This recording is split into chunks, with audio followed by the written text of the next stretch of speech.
Guys, welcome to another installment of Interview with Entrepreneurs. Today, we are chatting to Andrea Freeman, and we're going to chat to her about her journey from, I think it was age 12, Andrea, when you started as an entrepreneur, all the way through to how you're actually helping people, align with their vision, and make an impact in the world. So, Andrea, welcome. Thank you. Thank you. It's good to be here. Awesome. So the very first question that I have is, okay, tell us about Andrea Freeman Consulting. What is it that you're doing right now?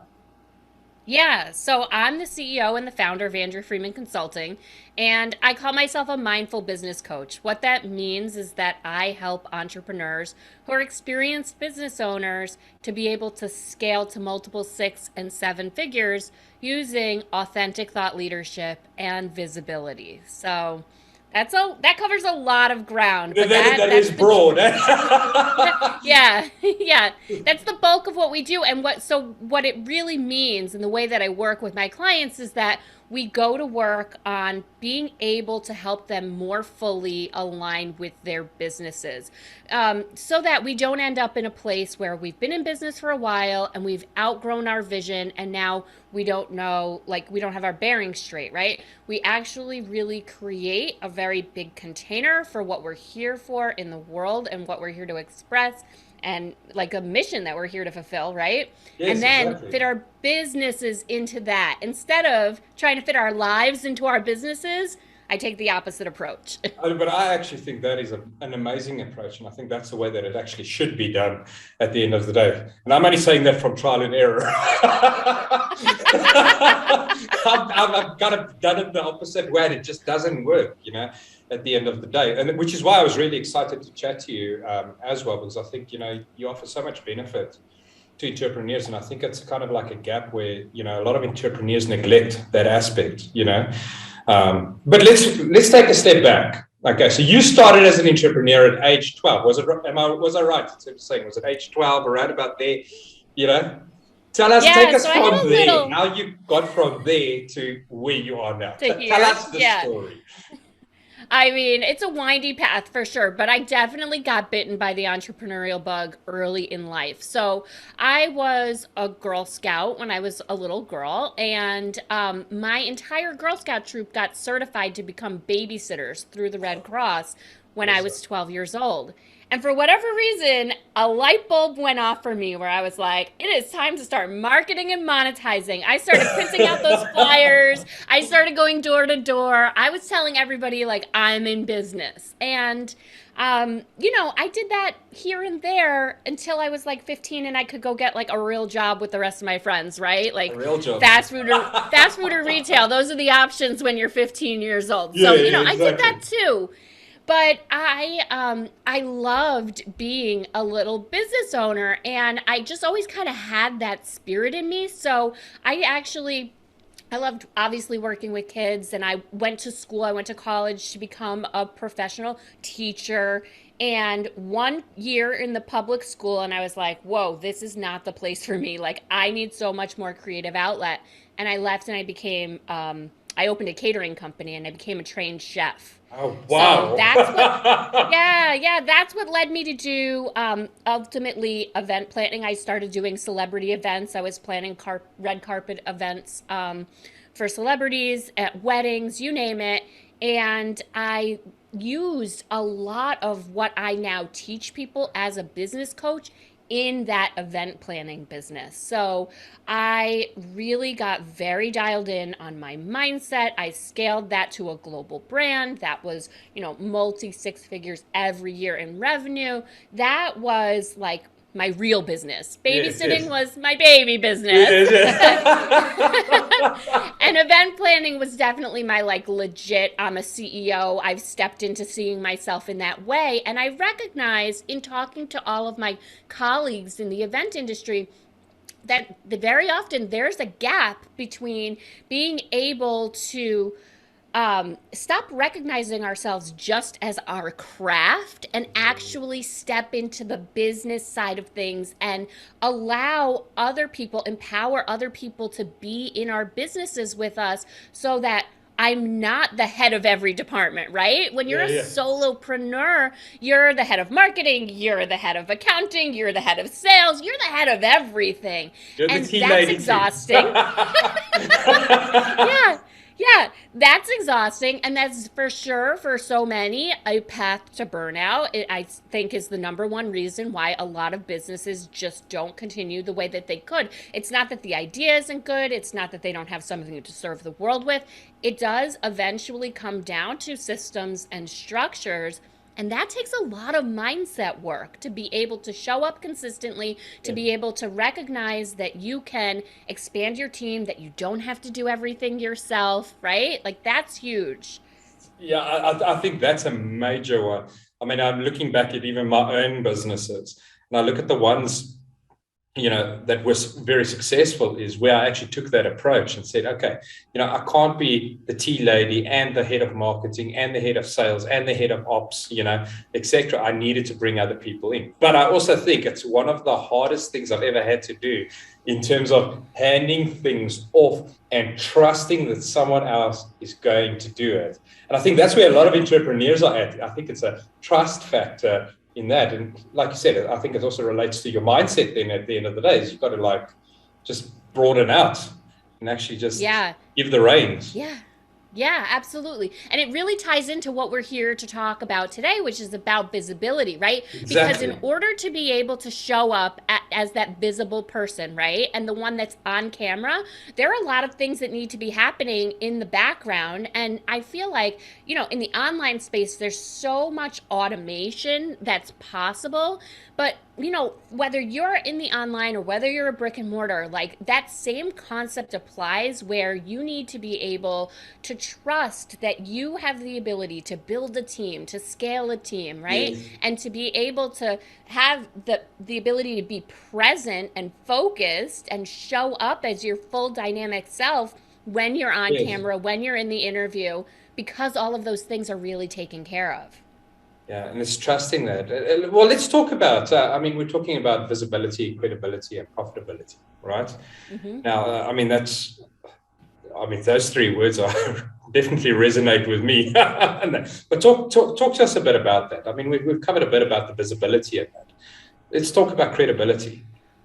Yeah, yeah. So I think everybody at this point, it's a kind of a baseline. We all agree that we need to be visible, right? That Yes. our ideal clients, prospects, they need to be able to find us. And in order for them to be able to find us, we have to be putting ourselves out there in some way, right? So okay, we agree on that. Now, what does it take for a potential client to actually resonate and recognize that we're the person to be able to serve them?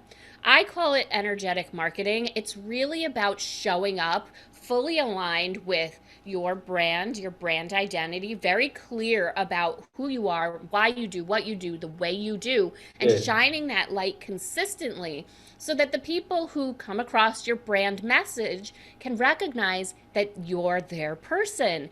And that happens when you are showing up in all your happy places online, whether that's Instagram or Facebook or Yes. LinkedIn, right?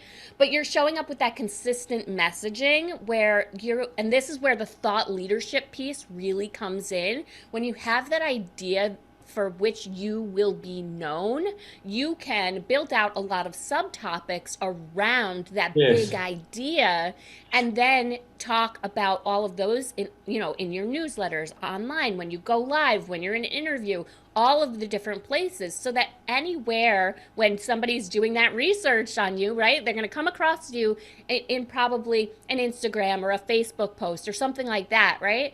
And then they're going to go down that rabbit hole of doing that research because everybody wants to feel like a smart shopper, Of course. right? Yes. Yes. Yeah, you're like, Definitely. I'm going to do my research. And so you make sure that that pathway of research just has those breadcrumbs that allow them to see, wow, this person is always talking about X, Y, and Z. They must be the expert, right? And you Yes. have all of the credibility factors, right? You have the press features, you have the guest blog features, you have all of those things readily accessible so that people can see, wow, this person's been featured all over the place. Like, Yes. they definitely must know what they're talking about. I want to get into their ecosystem, right? So they're either going to opt in to some kind of freebie that you've offered, or they're going to schedule a consultation. 100%. Yeah. I mean, at the end of the day, I also think that a lot of that, I mean, you're building this, let's call it awareness, at the end of the day, Yeah. where people are, they're going to research you, that's for sure. But when they eventually Yeah. get to you, then it's also about, people buy from people. They want to know who you are. They don't just care about your company and that they want to know who Andrea is. They want to know who Dennis Yes. is, etc. It's not just about what the company is. No one really cares about that. I think sales has evolved and marketing has evolved so much that it's now more about the story. They want to know who you are. They want to, feel like they've got a connection with you at the end of the day, rather than just whatever product or service it is you're pitching. I could not agree with you more. I think that just as online marketing has evolved, one of the things that has happened is that the market has become very aware of alignment, right? And wanting to Yes. find service providers who are really reflecting their own values back at them. So I think it's never been more important to show up as all of who you are, not scared to share your opinion. Actually, when you're bold enough to say, here is who I am and this is what I stand for, your right people will be able to raise their hand a lot sooner because they'll recognize you a lot sooner, and those sales calls will go so much more smooth because they know who you are. They're coming with a primed almost yes, right? Just confirming that I want you to provide my service versus, is this the person for Yeah. me? Very different way to show up to that first call. Yeah, no, definitely. So I want to, I mean, I don't know if I'm throwing you in the deep end here, but I'm going to ask you a question. About 40% of the people that are going to watch this at the end of the day are e-commerce store owners, right? So they're not selling a service, they're selling a product and that. How would you adapt what you're saying in an e-commerce store environment for them? Because, they come back and, I've got kind of my answer to that, but they come back to me and they say, but it's not important who I am. It's not, it's all about the product that they're buying at the end of the day. And I tend to disagree with that. I don't know what you feel about that. I'm like, no, it's about your brand. It's who you are. People care about who you are as the owner of that. They're more likely to buy from you if they know who you are than whether your company's Acme Limited or whatever the case. No one cares. you know. Do you think that still plays a role? All of what we've discussed now in terms of visibility and credibility, and that, does that play a role still when it comes to e-commerce, or is that just Absolutely. I mean, like, let's just take Jessica Alba as an example of yes, someone yeah, who completely embodies what the brand is about and has built a brand around who she is and why she does what she does, right? We all know her story about yes, how she had kids and there weren't products that were clean and she really needed them and she couldn't find them. And so she decided to create them, right?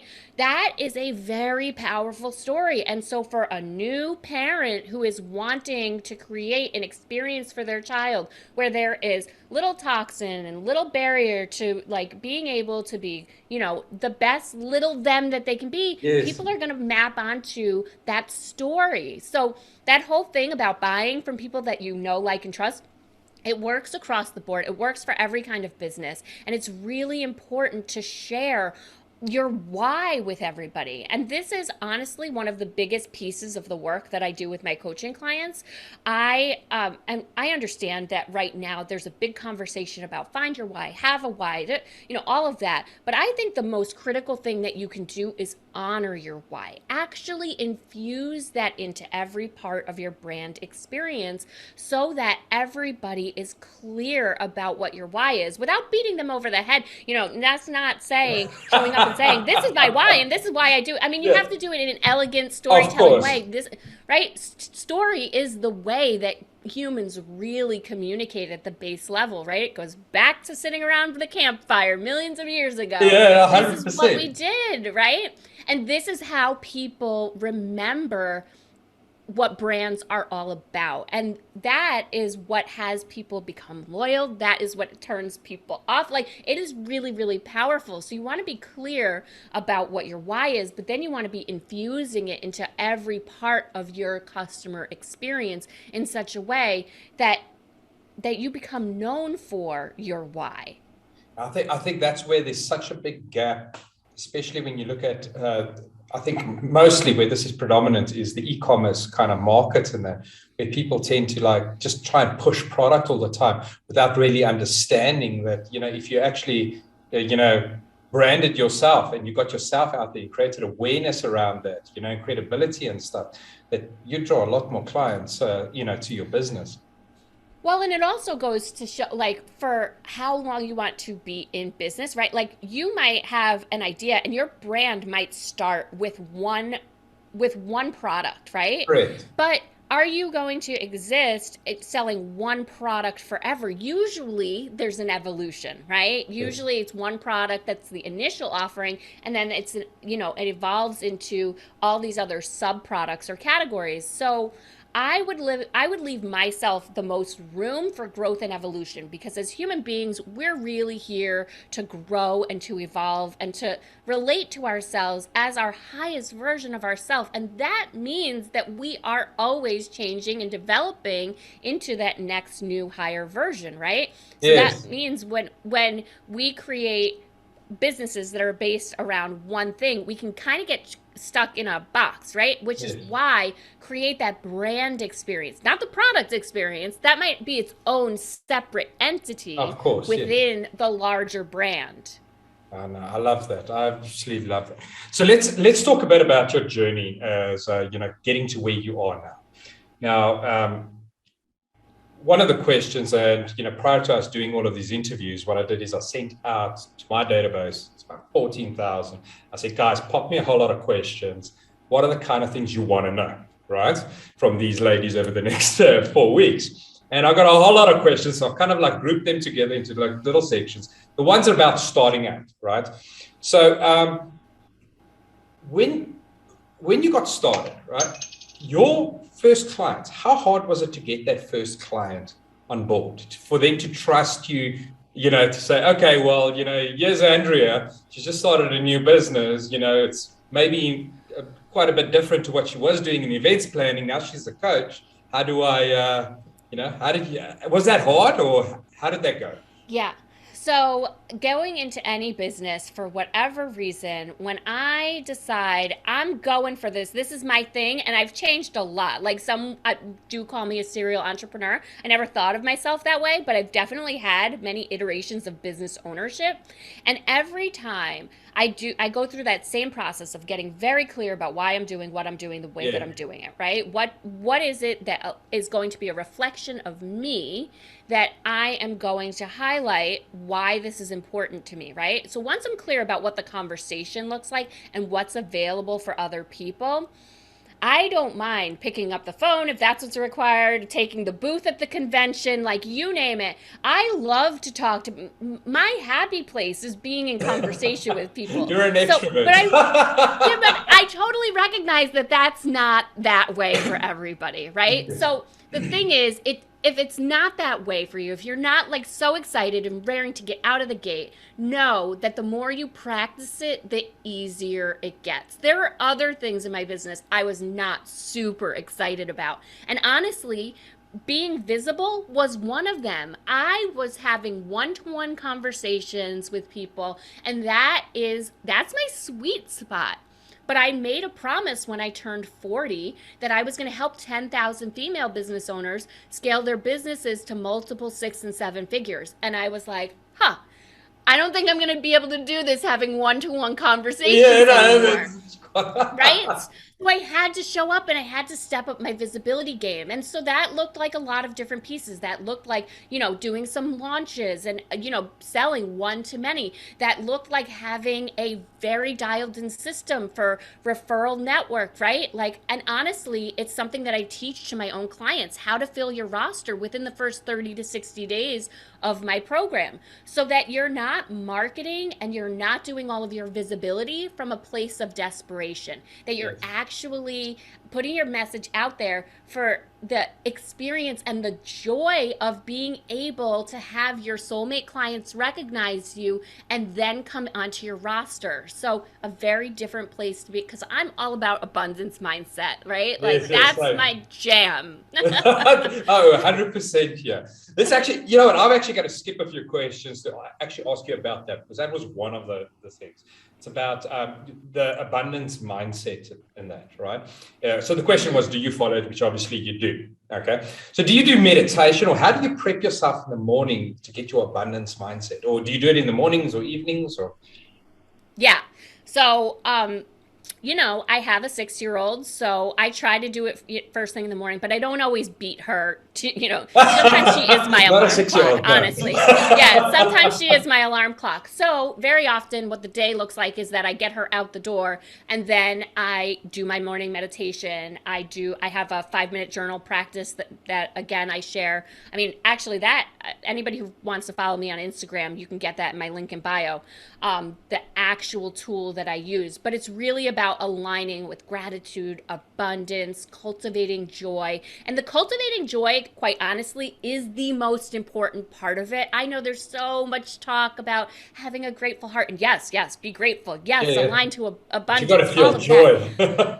Yeah, but very often there's this feeling that, like, once I manifest the thing, then I'll be happy, right? Like, I'm experiencing some disconnect between what I want and where I am. And when I have that thing, then I'll be happy. But it works the complete opposite way, really aligning to the things, and you know this, really Yes. aligning to the things that you seek to create has to happen first. So if you are wanting something because it's going to provide relief, or it's going to provide joy, or it's going to provide freedom, you have to dig deep and really get present to where you already have relief, freedom, and joy in your life. So I think that people buy our energy, they buy our vibe way before they buy our product or service. 100%.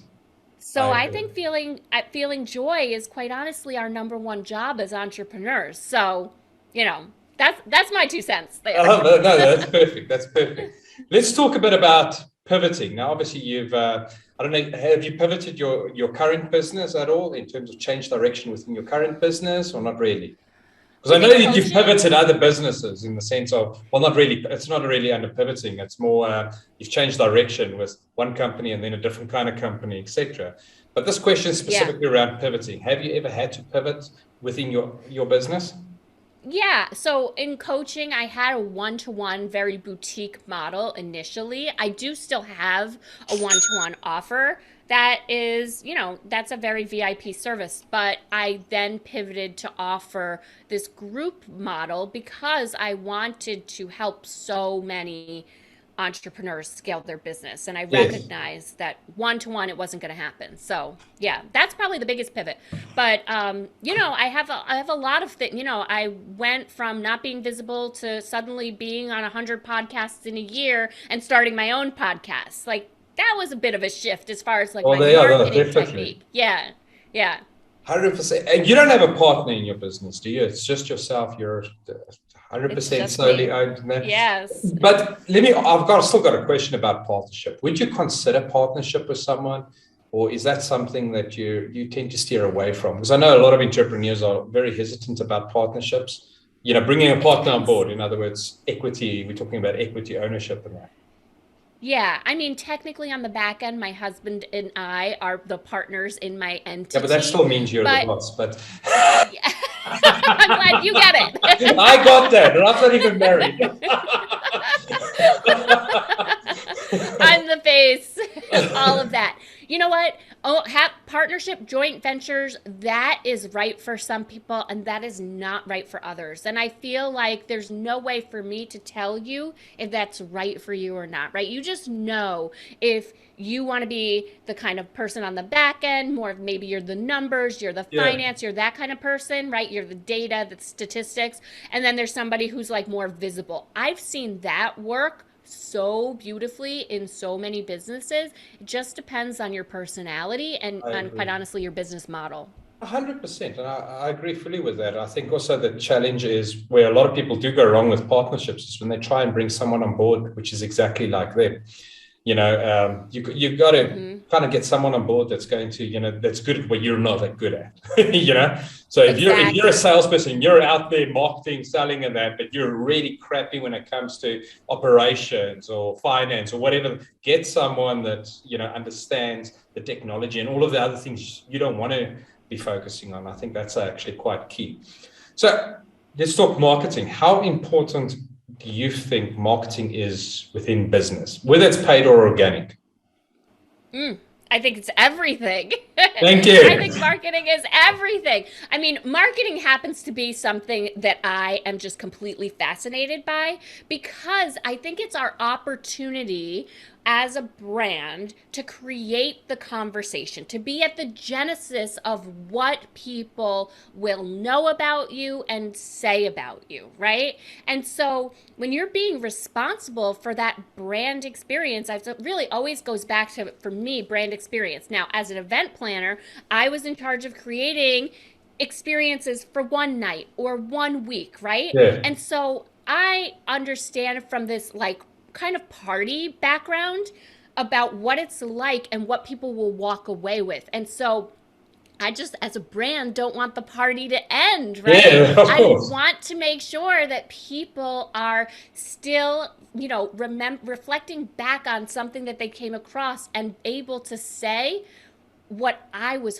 hoping they would say. So I'm really clear that anybody who comes across, we'll use me as the example, Andrea Freeman Consulting is going to understand that this is all about authenticity, that this is all about aligning to who I truly am, and that this is going to be a place for me to find my own voice and be able to amplify that in the world, right? Like, Yes. that's what I tell people how to do.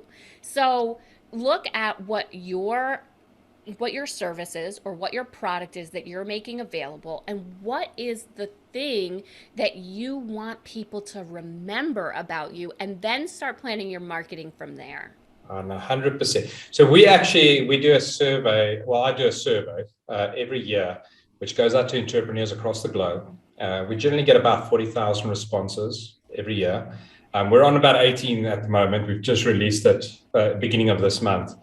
And it asks entrepreneurs a whole host of different questions, right?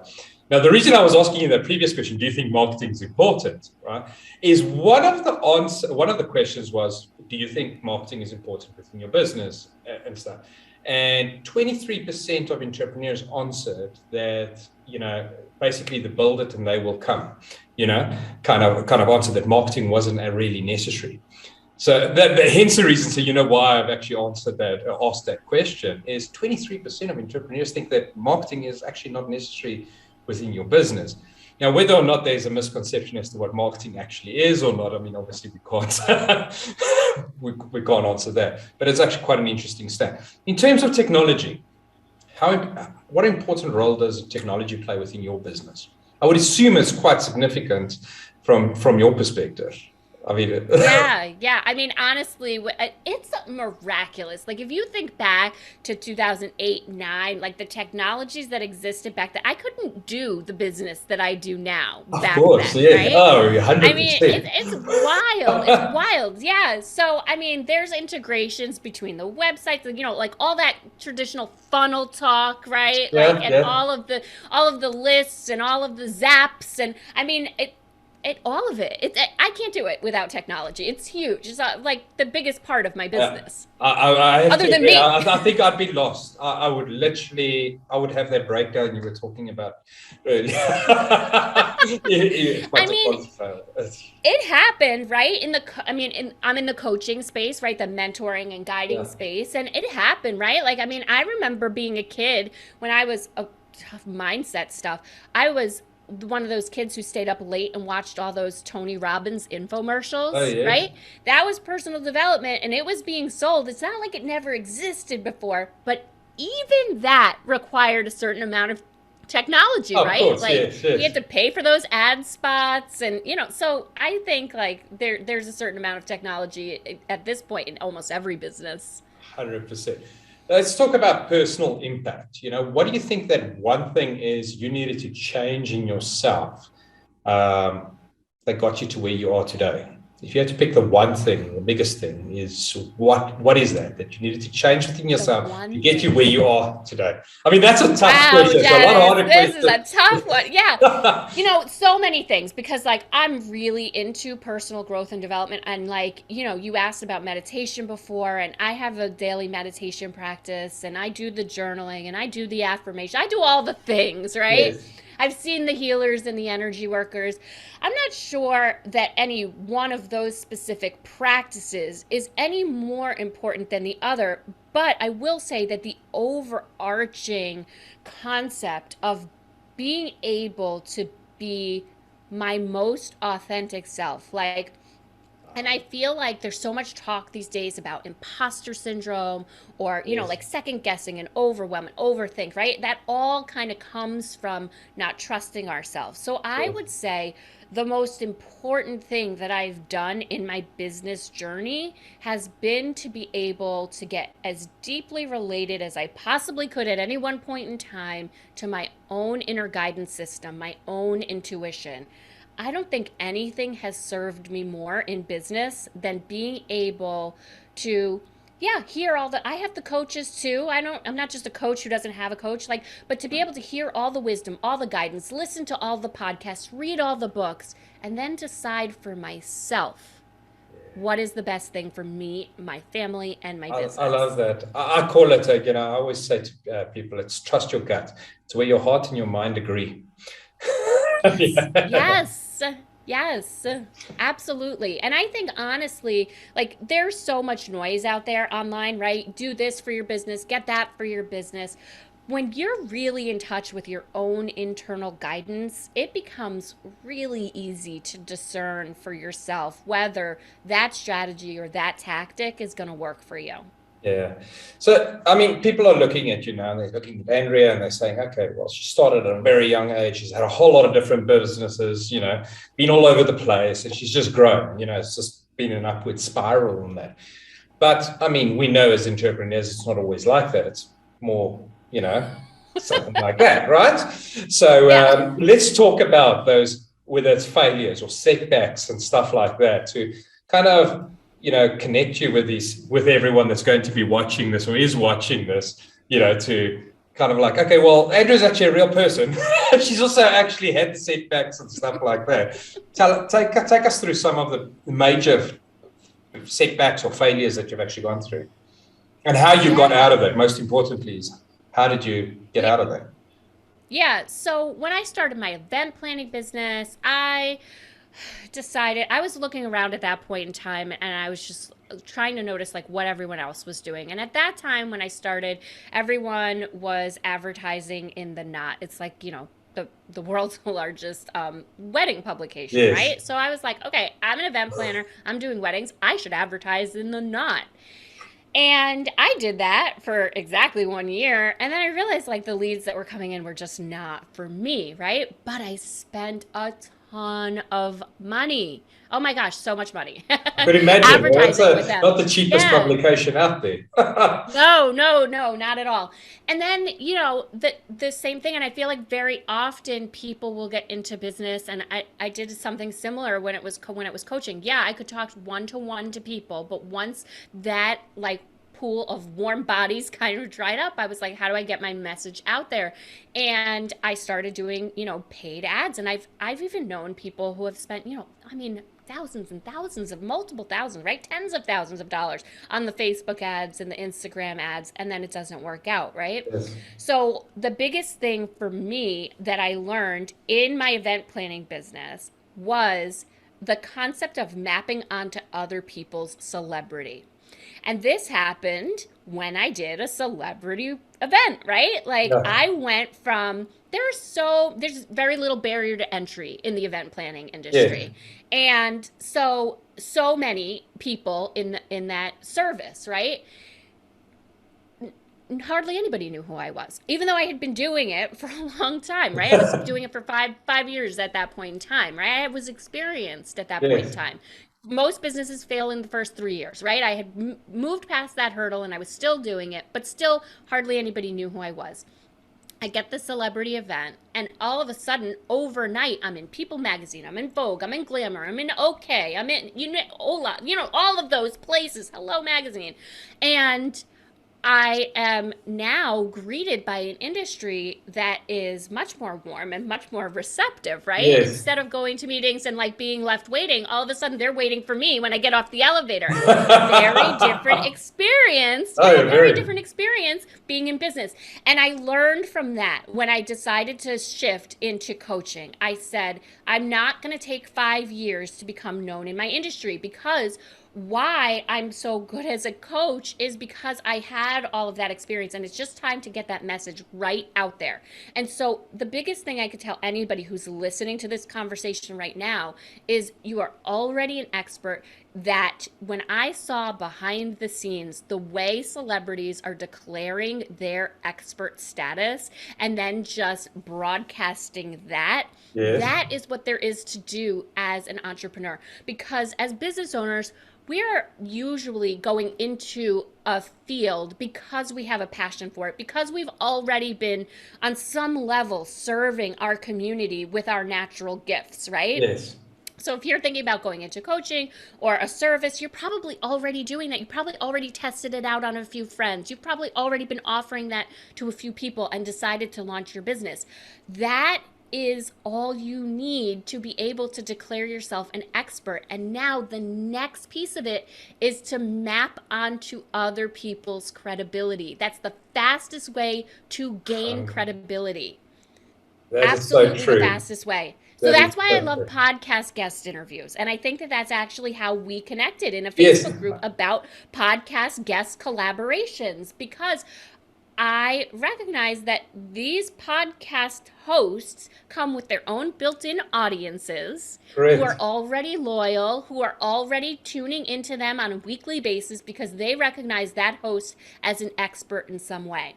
So when you step onto other people's shows as a podcast guest, you actually get to map onto their celebrity. You get to map onto their credibility. Now that 100%. doesn't mean, yeah, that doesn't mean that each host is going to share their audience list with you. That's not what's going to happen. Yes. But you get to have a conversation and get positioned as an expert that you already are. It just bumps you to the front of the expert line, right? And you then get to co-collaborate, right? You get to be in a dialogue, right? So their audience gets to hear a 30 or 40-minute conversation with you, like a fly on the wall, and hear all of your knowledge, all of your wisdom, all of your expertise. And then you get to have that call to action at the end. Where can people find you? That's the most common question that Yes. any podcast host asks at the end of an interview. So you want to make sure that you're pointing them somewhere where they can keep staying in touch with you, learning more, and hearing more about how you're an expert. I love that. Definitely. I agree with that. So let's talk about you're a mom, you're a wife. Work-life balance. That was one of the Yeah. big questions. Especially as a mom of a 6-year-old, you only have the one child? I do. I Yeah. do. I have one daughter So you're who's very 6. lucky Yeah. then. It's only one. I know. I hear 2 Work- is a game changer. Oh yeah, no, that's a completely different. Then I got to ask you different questions. So, so as a mom and as a wife, and I mean you're a mom of a beautiful 6-year-old daughter, and that, how do you find the work-life balance?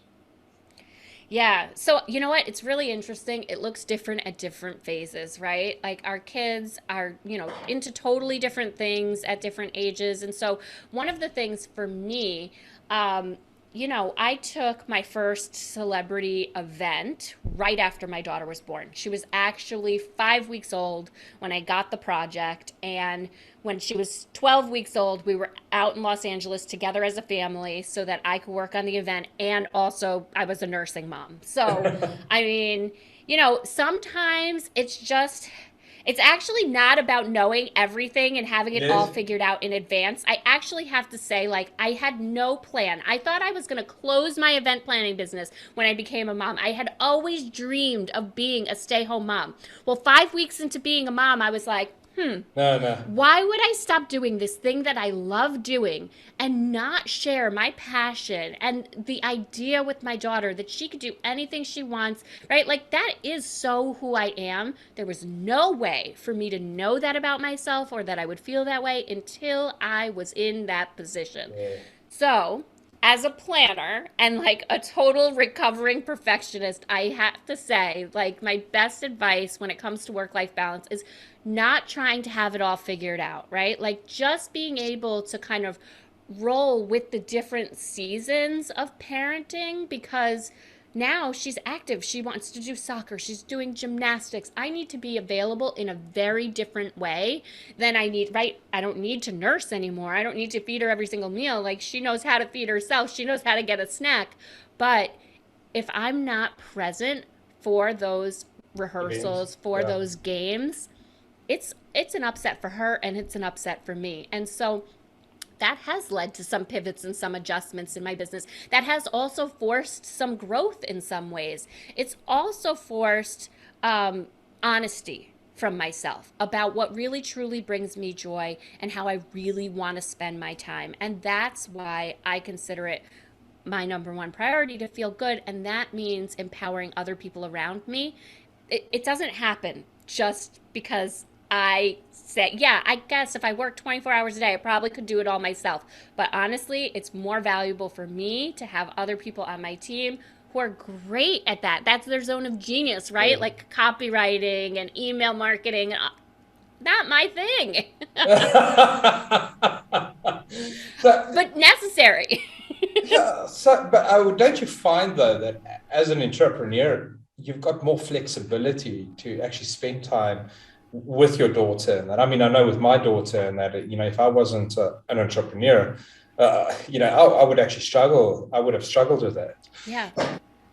Oh my gosh, so much. So my husband has a 9 to 5 job, and if my daughter gets sick, I'm the one who is available, right? Like he Yes, can't call out for every single sick day for her. But yes. I have the flexibility to say, "Oh, I can rearrange this. I can move that around." Um, and I'm grateful for that. Oh, fantastic. So let's look at probably one of the questions is the top three lessons that you've learned being an entrepreneur in terms of, the last how many years, 20 odd years, Yeah. what are the three lessons that you would Well, I want to think we've pass on to touched other on entrepreneurs? Yeah, no, I think we've touched on a lot of them so far. I Exactly. mean, Yeah. honestly, like, don't try to do everything yourself. I think that that's the number one That's the lesson that I number had to one, learn. definitely. Yeah. And I had to learn that lesson over and over again. I think if you are someone who is smart, someone who's tenacious, someone which honestly, like, you have to be a lot of these things to be a business owner, right? To be um to feel like you have what it takes to go into business to begin with, but sometimes it can be our downfall. So outsource, don't try to do everything yourself. That's the number one lesson. Absolutely, hands down.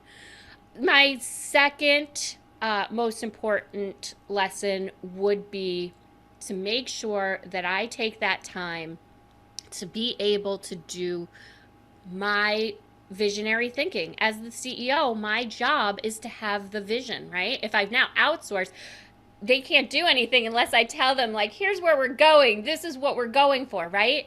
And so, very often, we as business owners get caught up in that hamster wheel, right? That race to get everything done. Do.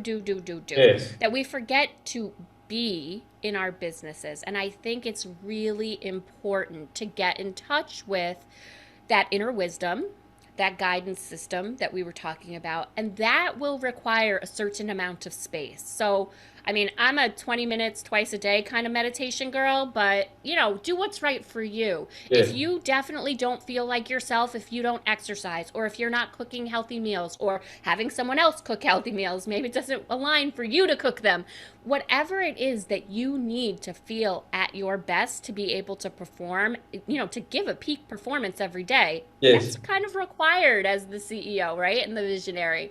So for me, mindset is like that's number two. That Okay. tend to that mindset, carve out that time because We very rarely do our most elegant thinking when we're spinning on the hamster wheel, Oh, that's the right? truth. 100%. 100%. Can definitely relate to that. Yeah, yeah. And then I think the other thing is to have, you touched on it when you asked about work life balance, but to really have something that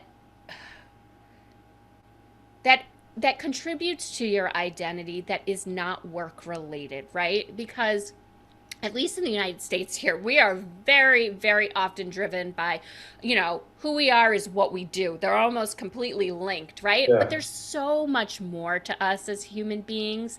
And I feel like it makes our businesses stronger and it allows us to serve our clients better when we show up in our full scope of humanity, and that means that we have to have experiences that aren't only work related. So whatever that thing is that you've been thinking about doing, right? Like you've wanted to learn how to play Yeah. piano or guitar or Go do it. cooking, go do it. Yeah, go do it. Do things just for the sake of experiencing joy. 100%. So another question is, how important has education in terms of online learning and stuff been for you, in terms of you having to do yourself? I mean, let's talk, let me rephrase it, upskilling rather. How Hmm. important has that been for you? Wait, how important? I want to make sure I understand your question. How So, so, important so has? Go upskilling ahead. been for you? In other words, learning new skills, stuff like that, being within the Yeah. business. Has that been really important, or have you kind of like, well, I knew how to do this in the beginning. I haven't really bothered to go and do other, coaches courses or, learning from another coach or whatever the case is. Yeah, it's been huge for me. I feel like I never stop learning as an entrepreneur. I joke around that really being a business owner, it's a personal development, mechanism, really Ah, disguised as a business 100%. pursuit, right? Like I think, yeah, like I really think that like our job as business owners is to evolve because that's how we evolve our businesses, right? And honestly, not a single one of us can outperform our mindset. Yes, So, I agree with that. So, I mean, you've obviously you hinted earlier that even you've got a coach, right? I mhm, mean, even mhm. coaches are coaches. I have a coach, or rather a mentor as well in that. Do you feel that it's an important aspect to any entrepreneur's journey to actually have a mentor or a coach? Yeah, I think it's important. I don't, it's not 100% necessary, right? Like, because we can take the long, hard road if we want to. But Yeah.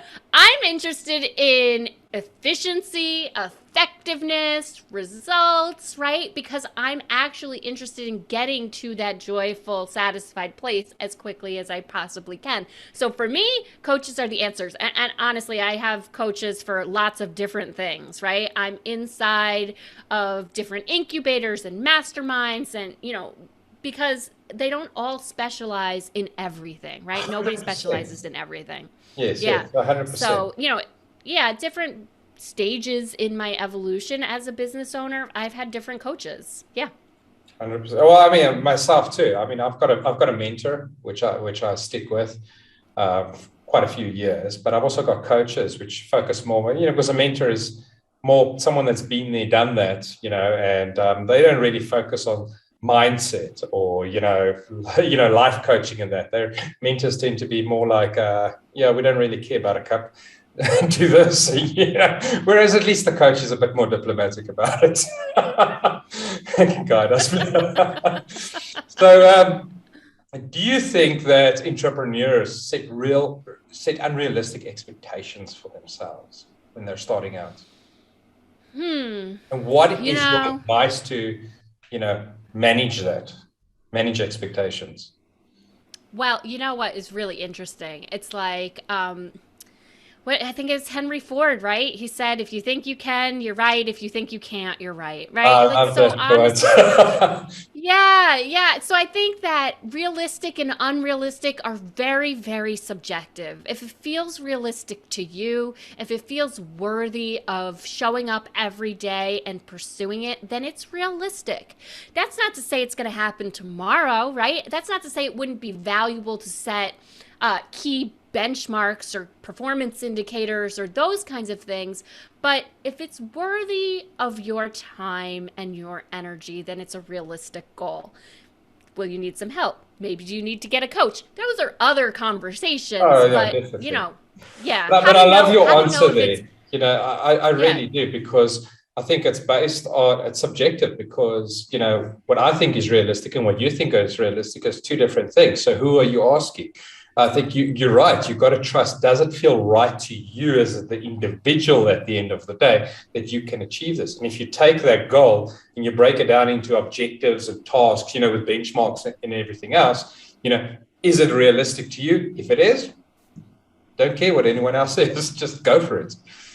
yeah, yeah, and the other thing I will say about that is, quite honestly, I believe that as human beings, we're all here to thrive. I really do believe that that's one of the reasons that we're here on this planet. And not a single one of us is so special that it's like everyone else is here to thrive, but not you, right? Like, we're all here to thrive. So if you are holding yourself back, honestly, that's where most people as entrepreneurs suffer more. Not from setting unrealistic expectations, but for setting way too realistic of expectations, right? I think our goals and our objectives in our businesses, they should be big and they should be bold, because that is what we are here to be as human beings. I love that. So let's look at, what does it take to be a successful entrepreneur? Now, in my view on it, if I had to pick one word, right, is persistence. I think that's my word. But for you, what is that one word? Wow. Um, I think that you have to be authentic. I Authentic. really I do. love that. I Yeah, really that's love for that. me, because I think, success, again, we go back to that being subjective, right? And so really the true measure of success is, does it light me up? Does it cause me joy? Does it allow me to experience more of who I really am? Or am I left at the end of the day feeling like I had so much more to give, right? Yes. When we feel like, well, oh, I had so much more to give, that's usually an indicator that it's a little bit out of alignment and that we need to kind of tweak or adjust what it is that we're pursuing. But it's like the challenge, the really fun challenge for ourselves, to be able to align as fully as we possibly can with our businesses and with our offerings, so that we can, at the end of the day, feel like I did exactly what I wanted to I do. love that. Yes, I love that. That's so well said. I love that. So, what's next for Andrea Freeman Consulting? What's next for you in your business? Ooh, I've got some exciting things coming up. So, I have been inside of a TEDx incubator for a bit of time, and I've got applications going out for that. So stay tuned. Oh, I'll let you know when fantastic. that gets picked up. And I'm working on my book, and that is, Nice. expected to be out in early 2022. So, yeah, a lot of Oh, new that's great developments. stuff. And then do you even have an exit strategy for Andrea Freeman Consulting, or is this like, this is my dream? This is what I'm going to be doing until, the cows come home. You know what? I have an evolution strategy. I don't Okay, have an exit strategy okay. right Tell now. me So about that there one. are, yeah, so I would love, as the world is starting to open up a little bit more, I would love to be able to infuse a lot of what I learned and what I honed as an event planner, and be able to do some really high level masterminds from an experiential perspective, so that, business owners who want to be part of my 10,000 don't have to go through a year long program, right? Yes. So we're talking about going through, 5 to 7 days of really high level coaching and business development, so that you can hit those key benchmarks and those high performance goals much faster. Fantastic. Yeah. So before we say goodbye to you, what is there anything you want to leave the listeners with, before we say cheers and thank you very much? What's that one thing you'd love to leave people with? Yeah, I mean, I think we talked about a little bit like about the personal growth and evolution, and I think honestly, like the best thing that I can say is that you should let your personal evolution fuel your business revolution. Like allow yourself to grow and develop into new iterations of yourself, and then expect that your business is going to change and evolve. I think that expecting your business to stay exactly what it was in the initial brainstorm and vision, you know, many years into your business is a Yes. disservice to yourself.